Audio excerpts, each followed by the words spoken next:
Hi everyone. Hi, welcome. Thank you for coming in. I'm Maradona, your personal development coach, I'm Nick, your fitness coach, and together we are your relationship coaches. Yay! Anyway, welcome. Nice to you to come and join us today.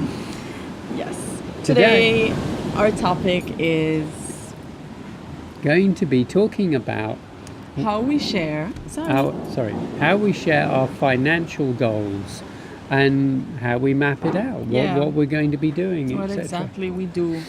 And this is along the thread of our relationships and finances series. Yep. I think there would be a gap in between these videos, but we thought we would also put this information out there for persons to see and to understand how exactly we do manage our finances together and our goals. Because finances are still a really tickly subject for some couples. Yeah. And the finances can put a lot of strain on relationships. Even on the best relationships. Oh yeah. Where the money goes, how it gets spent, what you have to do. Mm-hmm. So I think really our sort of philosophy for it is, first of all, you need to establish what your goals are. Yeah. I think you need to establish long-term goals, mid-term, and most probably short-term goals as well.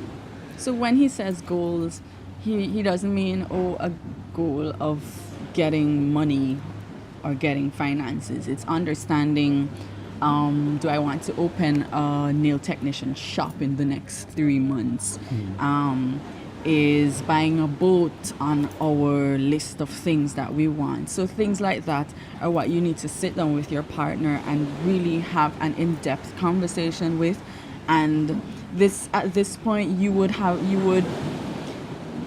should be able to be honest enough to say, well, we're not buying a boat. Yeah, that's exactly what I want to say. Yeah. We're investing in a boat in the long term is not something that's a good idea. While investing in a home probably is something we do want to do because we want to have children. So you start mapping out things and thinking in this more strategic manner, as opposed to I want this, I want this. Like you don't approach it in that way. And then once you then have that idea, you know exactly your sort of plan of where you want to be in a few years' time, what you want to be doing. You then get the opportunity then to actually look at the sort of the pure financial side of it, and you're starting to work out what we need to be able to get to those targets. Yeah. And you start working out to have a money plan. Yeah. And you start figuring out how exactly you would be using funds in. So we would recommend you plan up to maybe about 7 years, then 5 years, 3 years, and then you start breaking it down into this year. So this year, that the huge goals are opening shop, trying out new investments, invest in stocks in this direction. That is the direction you want to go in. So you start understanding also why each other, or why you're not spending as much on different things. Yeah. I think you start doing that too. You start ending up putting different values on the different things. When you were younger, you bought, I don't know, shoes and clothes, and I would buy motorbikes and bikes and things like that. But as you become more established, not only as a couple, your goals change, what you want for the future changes, and then you start to use your money in a more wise fashion, in that you invest it properly, like you say there, either in investments or in savings. It becomes very important, I think, to divide your money up, so that you know exactly what you have.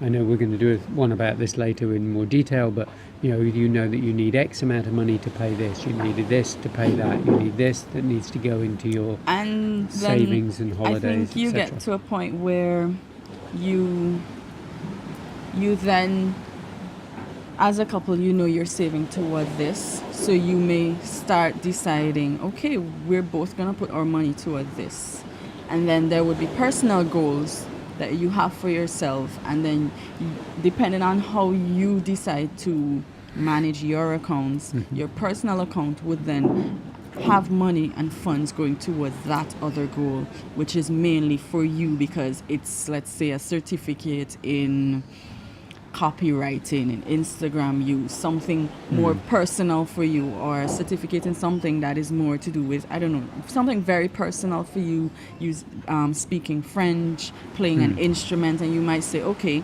I think that is more personal, so I would be investing X percentage of my savings into that, whereas our goal for the house, you might say, let's open a bank account, and every month I'll put 25% of my salary and 25% of your salary, given Into how that. much is how much, into that. So you start splitting up and you start removing the emotion of what are you doing with your money? Yeah. Why are you doing that? What do you And mean you why don't do we have not, money? Why do we not have enough left? Yeah, why do you not have enough left? And by having this openness to your partner understands that you're working towards this personal goal, and it's not necessarily something you're both investing in financially, but in the long term, for your own mental health, it's something you would be able to feel gratified about by the time you're finished paying it off, or the time you're finished completing the task of learning that instrument, learning that language.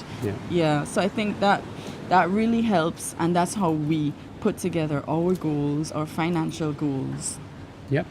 Those are the, like I say, you said, those are the things that we want to achieve and how we're going to do it. And it all comes down back to communication. Oh yeah. It's all about sitting down, mapping it out, deciding what you want, and then using the various strategies. And we'll be putting up some different videos about different strategies of how to save money, where your money should go, how you should use it, etc., etc. But get the plan drawn up first, have a better understanding, and make sure that you're open enough to communicate how I want to spend my money, what I want to do with it, what we want to do with it as a couple, what we're going to do with it as a family. Understanding those goals are really important. As we say, sit down, and the first thing, your short-term goals, your mid-term goals, and your long-term goals. 7, 5, a year, get down to 6 months, 3 months. And what happens is, but if you continuously have these conversations, it gets easier. You already know, like, oh yeah, I know he's saving because he wants to buy a motorcycle. That's why his funds are being depleted in this way, because I know it's going toward this. It becomes intuitive also. You're no longer like, oh, so what are you doing with that? You're in the loop. You feel as though you're in the loop with what's happening with the finances and why a person may not be spending this way. Because you might be like, oh, you can buy me this fur coat. Why aren't you buying it for me? Why aren't you getting me expensive gifts? And now in the back of your mind it's because of these goals that you have set together.